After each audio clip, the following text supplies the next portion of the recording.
লোকসভা নির্বাচনের প্রাক্কালে একই অবাক কাণ্ড।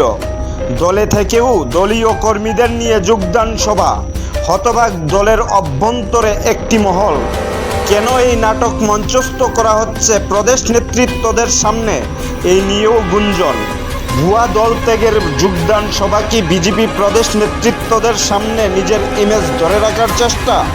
এই নিয়েও প্রশ্ন উঠছে ইতিমধ্যেই। ঋষ্যমুখে বামেদের ভিত নাড়াতে পারেনি বর্তমান মণ্ডল সভাপতি, তা হারে হারে টের পেয়েছে খুদ মুখ্যমন্ত্রী প্রফেসর ডক্টর মানিক সাহা সহ উপস্থিত সবাই বিজেপি প্রদেশ কমিটির নেতৃত্বরা। সাংগঠনিক ভিত যেভাবে মজবুত হওয়ার কথা, সেইভাবে ঋষ্যমুখ কেন্দ্রে বিজেপির সংগঠন বিস্তার করতে পারেনি। অক্ষত রয়ে গেল বামেদের দুর্গ ঋষ্যমুখ, যা জলজ্জান্ত প্রমাণ উঠে এসেছিল 2023 বিধানসভা নির্বাচনে। বামফ্রন্টের প্রার্থী একজন বয়স্ক ব্যক্তি অশোক মিত্রের সাথে নির্বাচনে প্রতিদ্বন্দ্বিতা করে পরাজয়ের মালা পরিধান করতে হয়েছিল বিজেপি প্রার্থী দীপায়নকে। বর্তমানে বিজেপি সরকারের বয়স 6 বছর, এখনও যে ঋষ্যমুখ কেন্দ্রে বিজেপি সংগঠন দুর্বল, তা আবারও আয়োজিত নির্বাচনী সভা থেকে প্রদেশ নেতৃত্বরা টের পেল। নিজের কৃতিত্ব জাহির করার জন্য বিভিন্নভাবে মানুষ জড়ো করলেও মুখ্যমন্ত্রীর ভাষণ চলাকালীন লোকজন সভাস্থল ত্যাগ করে মাঠ থেকে বেরিয়ে যাচ্ছে। শুধুমাত্র সাধারণ সমর্থকরা নন, ঋষ্যমুখ কেন্দ্রের বিভিন্ন কার্যকর্তারাও মাঠ ছেড়ে বেরিয়ে যাচ্ছে। এহেন অবস্থায় ঋষ্যমুখ মণ্ডল সভাপতি মঞ্চ থেকে নেমে মানুষকে রক্তচক্ষু ভয়ভীতি দেখিয়েও সভাতে রাখার চেষ্টা করেও ব্যর্থ হয়, যা দেখে নির্বাচনী সভায় উপস্থিত নেতৃত্বরা হতবাক হয়ে যায়।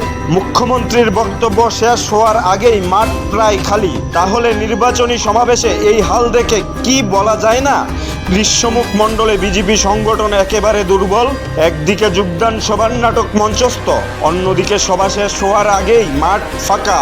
এই নিয়ে এক প্রকার হাসির রোল উঠেছে ঋষ্যমুখ জুড়ে। পূর্ব ত্রিপুরার লোকসভা আসনের প্রার্থী প্রীতি সিং দেববর্মনের সমর্থনে ঋষ্যমুখ মণ্ডলের সোনাইচুরি পঞ্চায়েত মাঠে অনুষ্ঠিত হয় এই নির্বাচনী জনসমাবেশ। মঙ্গলবার দুপুর 12:30 নাগাদ এই সমাবেশ হয় ঋষ্যমুখ মণ্ডলের উদ্যোগে আয়োজিত জনসমাবেশে উপস্থিত ছিলেন রাজ্যের মুখ্যমন্ত্রী প্রফেসর ডক্টর মানিক সাহা, মন্ত্রী টিঙ্কু রায়, বিজেপি নেতা সুবল ভৌমিক, বিজেপি দলের দক্ষিণ জেলা সভাপতি শঙ্কর রায় সহ অন্যান্য নেতৃত্বরা। সবাই উপস্থিত নেতৃত্বরা বক্তব্য রাখতে গিয়ে বাম কংগ্রেসের জোটকে কটাক্ষ করে তীব্র সমালোচনা করে পূর্ব ত্রিপুরা লোকসভা আসনে বিজেপি প্রার্থীকে বিপুল ভোটে জয়ী করার আহ্বান জানান। আলোচনার পর অনুষ্ঠিত হয় যোগদান সভা। এদিনের সভায় নাকি 117 পরিবারের 319 জন ভোটার বিজেপি দলে যোগদান করেন। দল ত্যাগীদের হাতে দলীয় পতাকা তুলে দিয়ে বরণ করে নেন রাজ্যের মুখ্যমন্ত্রী প্রফেসর ডক্টর মানিক সাহা সহ মঞ্চে উপস্থিত নেতৃত্বরা। Bureau report, news Democratic West Tripura.